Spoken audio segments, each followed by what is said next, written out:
Drew shows us the truckin' wasteland. Becca becomes a witch on Create Your Character. All this and more on Goofing Off.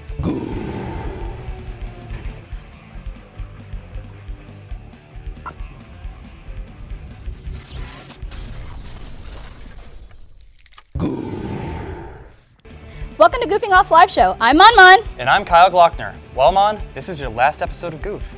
Any plans after graduation? I plan to denounce my citizenship and run to Korea. Korea? Why not Montana? What? Sorry, I've got Montana on the brain after talking to Colin. Anyway, let's see what he's got for us this week on Magic Strawberry.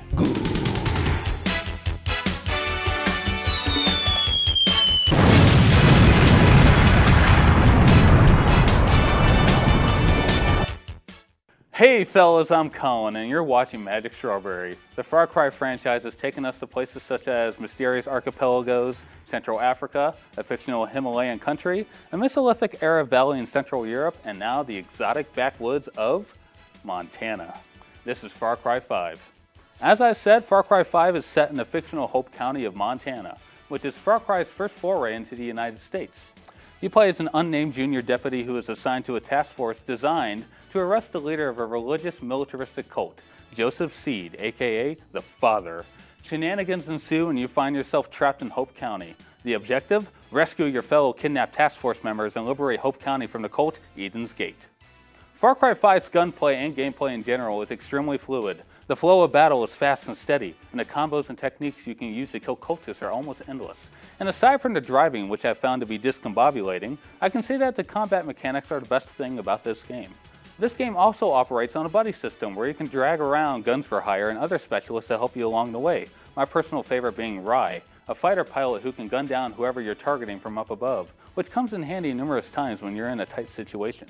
Ubisoft Montreal also did a tremendous job of capturing rural America with jaw-dropping horizons filled with rugged mountains, lush landscapes, vast woodlands, and lots of trucks.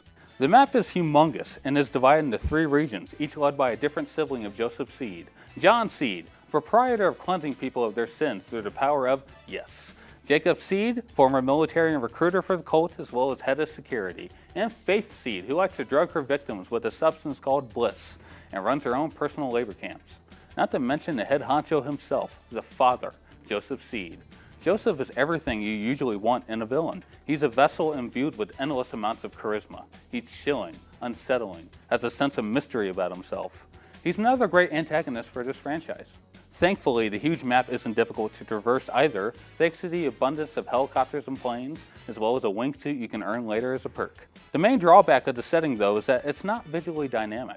Compared to the vistas this franchise has taken us to before, I can't help but feel that this Western America setting is a bit underwhelming.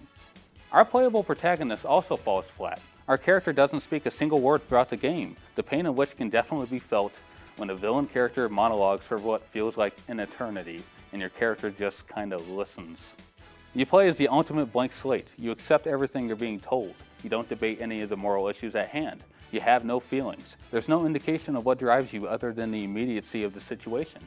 You project absolutely nothing into this world. At the very least, you're allowed to customize the appearance of your character for the first time in this franchise, but it's severely limiting. And you won't even see your character for the vast majority of this game, considering it's in first person.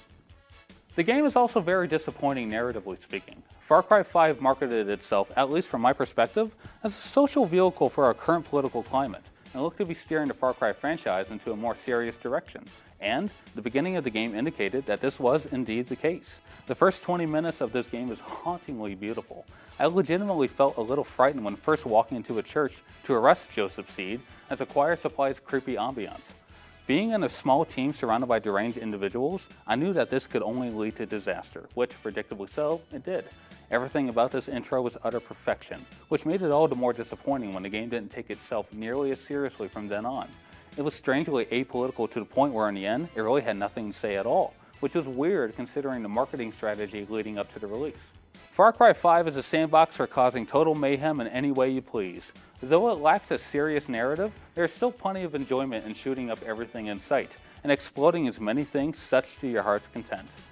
But aside from the new paint job that is Montana, this is still a paint-by-the-numbers Far Cry game that does little to differentiate itself from the rest of the franchise aside from the first 20 minutes.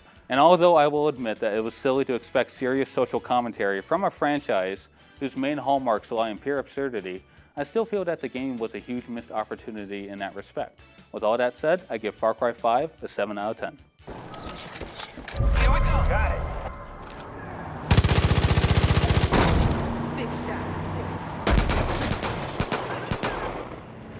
Thanks for watching Magic Strawberry. Feel free to like this video and subscribe to our channel, as well as follow us on Twitter at ZTV Goofing Off, because it would make our team very happy, and in turn, it would make me happy as well. See ya. Wow, Montana sure seems like a great place to go, especially with the cults and all. I completely agree. But anyway, I hope you're excited to see Drew play a Star Wars game.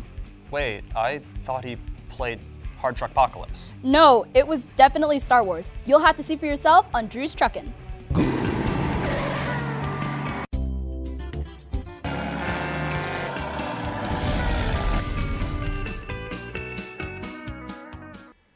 Hey everybody, Drew Brown back again one last time for one final truckin'. So after I went into horrible financial debt in the West Coast actually, we were in like Arizona, California, Nevada. It appears I went on some hard times and went into hiding for years until I woke up and the apocalypse happened. Now we are in Hard Truck Apocalypse. So that is where the Drew's Truckin' canon is right now. I have never played this game. I've purchased it. And that's about all I've done with it. So let's get to new game. And we're going to play it on medium because I'm a medium trucker. Rise and shine. Is that... I have good news for you. Is that on my your father? He's wearing a bike helmet. And he has no eyeballs. It's a great day for both. His mouth's not moving. You're an Is he wearing a adult, mask? And they do whatever. I'm an adult. After being comatose for years after going into financial turmoil, Drew's Truckin' has been revived as this scary man. My father really looks like a husk. Wow, I will go to the very edge of the world. I can finally make it through California. Yes, if you're not afraid to fall over. But first, you must go The to Sow and with a deliver W? this package to Sergo, a friend of mine. Oh, that's a city, not the Test South, your but driving skills South. And return. South. Your wish, my command. Your wish, my command, father. So I guess this is my truck. It's pretty basic, but I mean, it's enough for me. All right, so the truck control's pretty decent, I would say. It's beautiful. Oh, okay, cutscene. Oh no! There's some evil non-trucks that are in my way. Sorry, sir. Deliveries need to be made.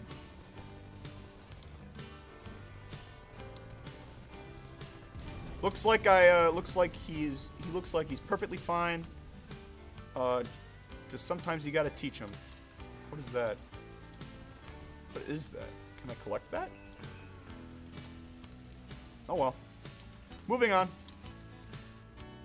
The prophecies really foretold me doing this.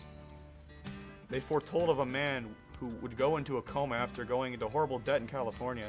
That guy just ran over that pole. All right, look at that. Look at that filter. That looks good. What can I do? Wait, Sergo's right here. Look who's here. I hope you have some business proposal. Good day, sir. Aren't you Sergo by chance? I brought you a package from Glucko.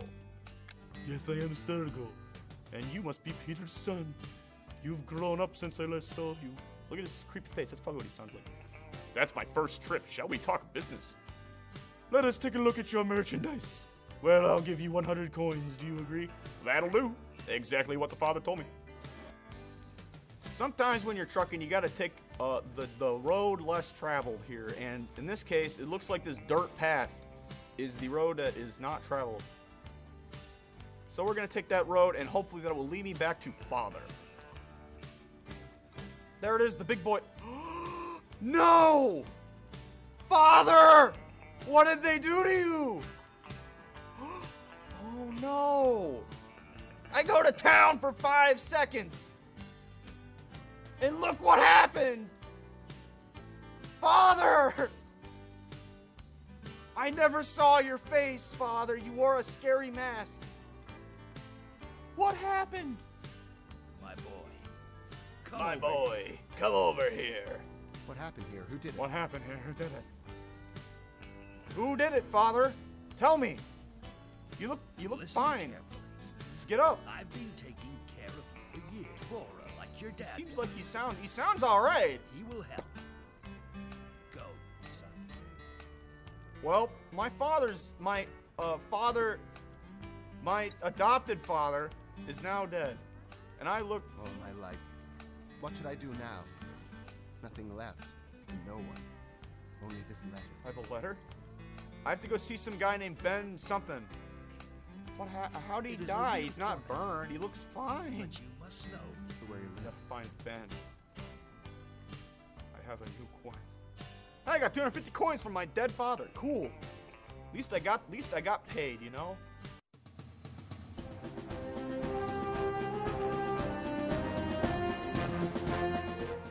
So, it's been a wonderful semester playing trucking games with all of you, and I really hope you've learned a thing or two. I know I have. If you have any other trucking games that you would like me to play just in my spare time, I guess, tweet me at ZTV Goofing Off with the hashtag Drew's Truckin'.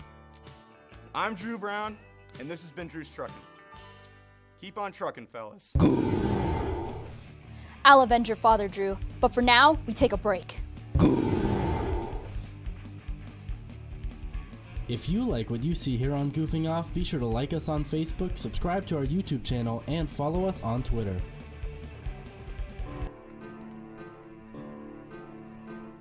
So, you come to me on the day of the Akron After Hours writer meeting, only 3 sketch ideas, and you ask me for some of mine? You show me no respect. You don't invite me out to coffee, you don't call me producer, and yet you want my ideas? Clayton? Do you want to get food? Yeah, okay, let's go.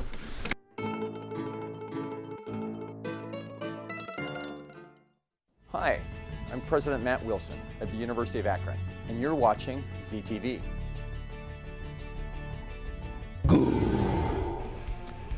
Kyle, what are you doing? Oh, don't mind me. I'm just working on my time machine. How do you expect to make a time machine out of a microwave and phone? You clearly haven't seen Steins Gate, which is what I'm reviewing this week on Animanga.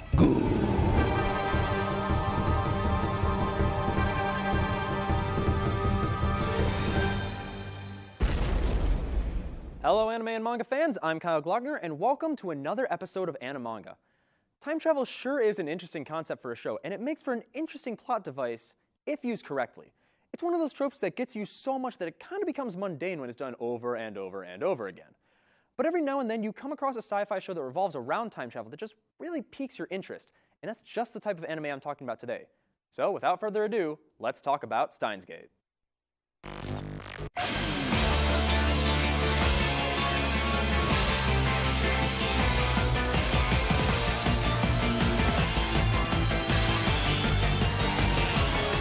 Steins Gate opens with Rintaro Okabe, alternatively known by his self-proclaimed mad scientist persona, Hyoin Kyoma, attending a convention where he finds world-renowned neuroscientist Makise Kurisu stabbed to death. After sending a text message to his friend, he accidentally leaps to a timeline where Kurisu's death was prevented. After meeting her again at a different event, they begin experimenting in order to create an actual time machine. From there, Steins Gate has a lot going on, and getting into that now would make this review way too cluttered with explaining various events in the plot. But this is more about what I appreciate about the series, and there's a lot that falls into that category. For starters, I think the way they handle the concept of time travel is super interesting and unique. At first, they develop a way to send text messages back in time in order to alter events in the past remotely, and includes everything from saving someone's father to altering a character's gender. Then later, after a certain event, the gang figures out how to send someone's consciousness back to a certain point in time in order to actively alter past events. Also, I can appreciate the use of different timelines, which are referred to as world lines, in order to not make the whole butterfly effect problem a major issue with the plot. The uniqueness of this method of time travel really separates this show and left a good impression on me. But as I've said many times before, no show is complete without its characters, and Steins Gate has some excellent characters. Each of them are incredibly complex and have a lot of motivations problems that go way deeper than surface level. Okabe in particular has a lot going on involving his friend Mayuri, on top of dealing with remembering every event of the world lines he travels to.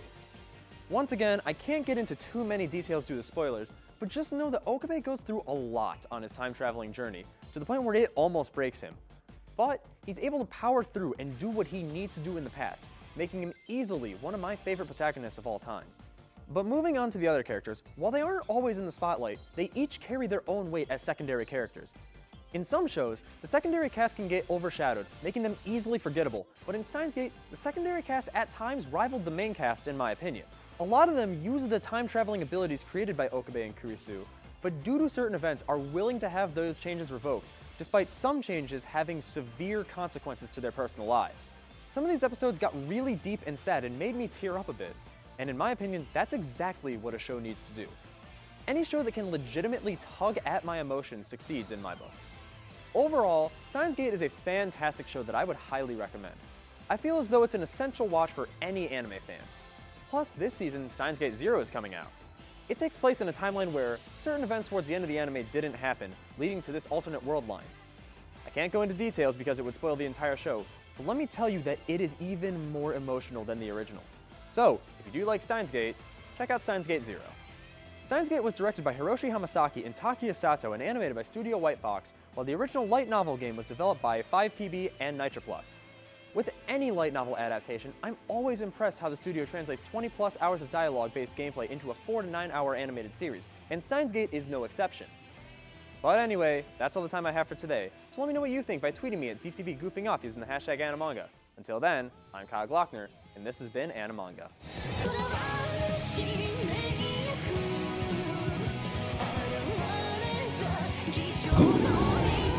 Alright, I may have overlooked the fact that I am not smart enough to construct a time machine using only a phone and a microwave.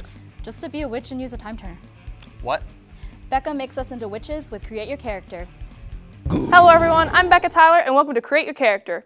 With this season of Goofing Off coming to a close, I figured I'd end this segment by showing you one of my own personal characters. Something very close to my heart. My own personal take on being a witch.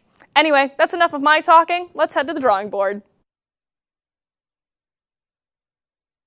Hello everyone. So for this tutorial, I'm going to start off by just doing my regular face makeup for every day.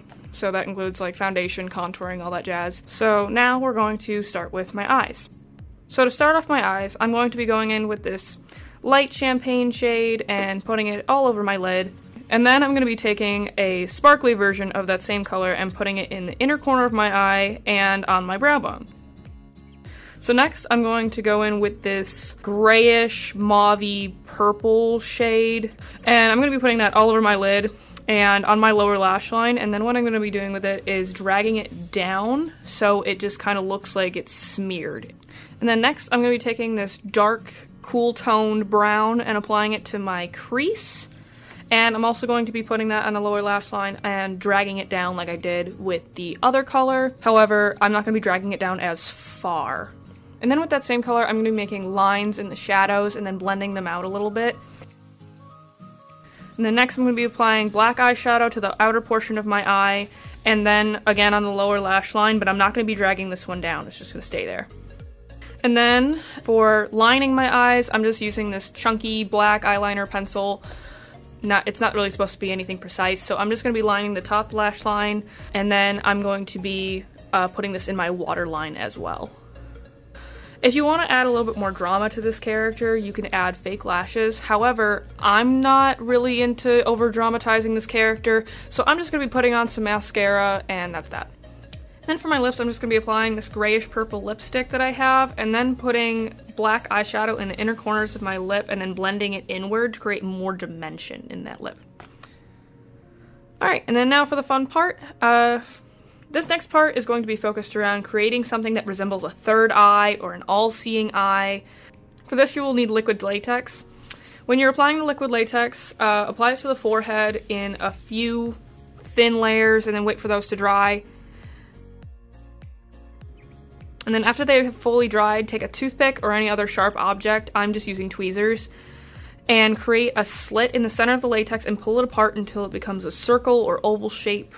After that, to make it stick out a little bit more, I'm going to be applying a few more layers of liquid latex. Then moving on to face paint. So first off, I'm going to be taking the white face paint and applying it in the inner portion of the forehead prosthetic.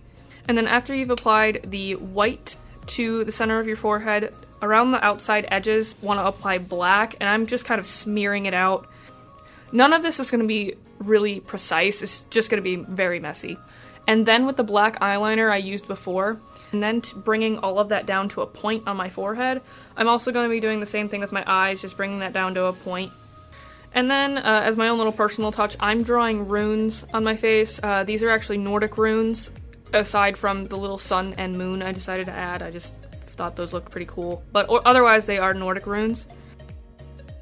And then for the finishing touches that I normally like to put in, I'm putting a little bit of liquid blood around my forehead prosthetic. This can be obtained online or at any Halloween store. It's just in a little jug. And then I'm going to be putting that underneath the latex and having it drip down my forehead and drip down from my eyes. I'm also going to apply. I also put on different necklaces that I have that kind of accentuate the witchiness aspect of this character. And then I'm going to be inserting my foggy contact lenses. And then after you're done with this full transformation, you'll be able to see the past, the present, and the future.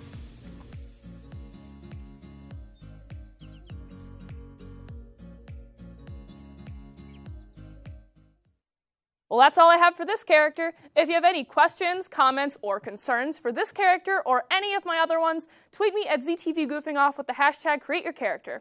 I'm Becca Tyler, and until next time, thank you for joining me on Create Your Character.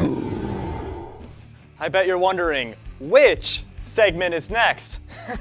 It's a break. If you like what you see here on Goofing Off, be sure to like us on Facebook, subscribe to our YouTube channel, and follow us on Twitter.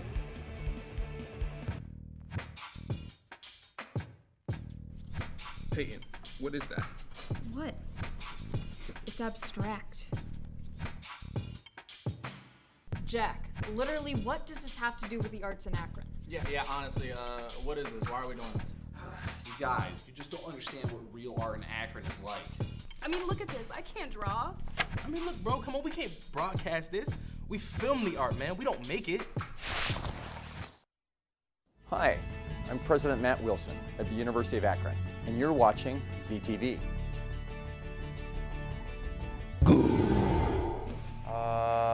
Mine? It's time. The Goof Sim end is near. But mine... Sims is here. Oh, no. Hello, everybody. Formerly Cooking Monmon, known as Monmon, here with... Drew Brown. And this is the last episode of Goofing Sim. The final battle. Let's go. All right. Without further ado, the season finale. We don't even need a recap. Drew and Kyle are in China. Let's go. We went on a crazy adventure to China. What are you doing? Oh. Cheating, like I always do. We have $121,000. I don't know if we need that. I don't need that. I just need them to not die yet. Oh. Well, I think, much like in real life, I will be failing. Can we just bring everybody home and kill them? Monica, don't. No! Well, that was the end of the adventure. We completely found everything. China is pretty neat. I'm glad we went. So, well, goofing in China is now ended. We're gonna just go back to everybody. We're gonna go say hi. Just, do a normal We're gonna go say our farewells. Little farewells. Goodbye. Just kind of do a slight run through. This is gonna be a very emotional episode of Goofing Sims. No, it won't. There's our dryers. Yep. I love our dryers. Our laundry room, because we had so much laundry. Here's our ballroom. I'll miss the ballroom. Ah, yes, it was so nice. Our lovely garden. Oh. With that beautiful fountain. Our playground. Wow. Our lovely pool. The nice front room. The study where Cameron always played the computers and broke both of them. broke them. It's fine. This is how I say goodbye to everybody. Help. This is how we'll end Sims. I don't know. I think you do know, Drew. I know now. I don't want to know. I don't want our friends to die, Monica. Well, the segment's not going to exist anymore, so we got to go out with a bang. I don't know, Monica. They could just live happily ever after. No, because then I could just delete their save file, and that just wouldn't be fun at all. Well, I mean, it'd be humane. There's no fun in that. Now to fix this ordeal. Kyle's out of the pool. Kyle's going back into the pool. Oh, Never take failure as rejection. I always do. Swim, Kyle. I've been doing that for 20 years. Hee hee hee. I don't like that. See it? Oh no.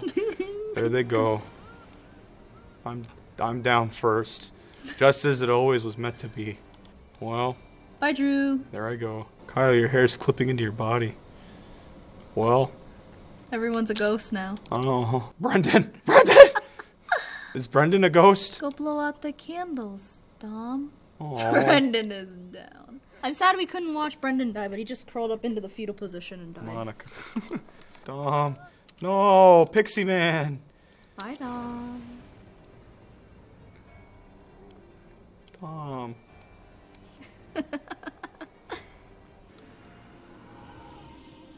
Bye-bye. I guess. Alright, well, time for Becca. Becca. Bye, Becca. Oh. Becca bath towel and all. Oh. Cameron, what? What, Cameron? He laughed. Why'd he laugh? He's gonna mourn her. Come on, Cameron, be it. Cameron, she's clipping into your ghost body. Can he? He can. Talk to him. Why? Oh, he can't. You used to be able to. That's no fun. Ghost. Cameron is.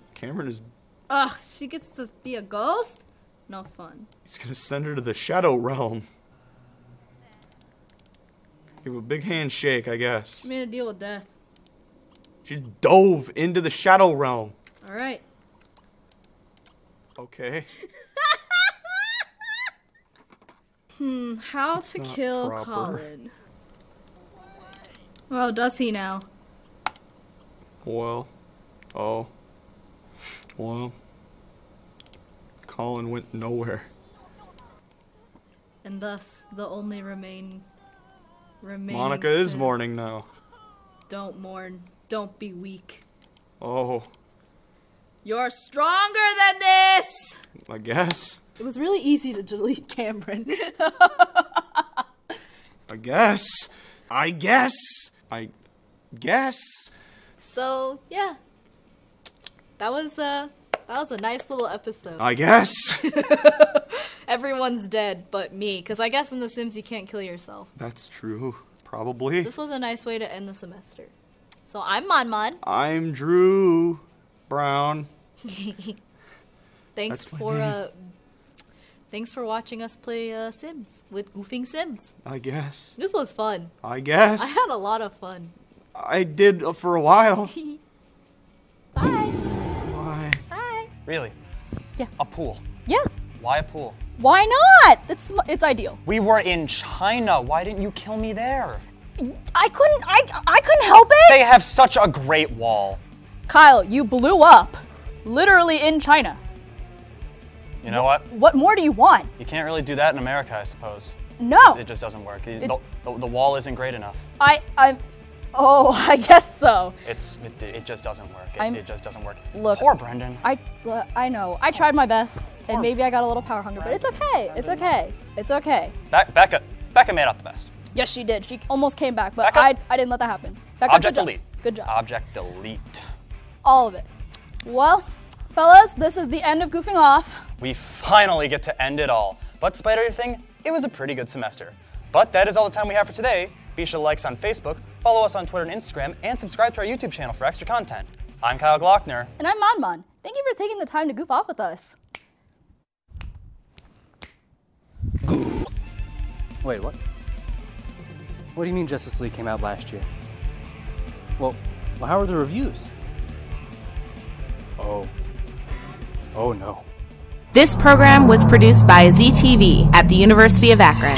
To find out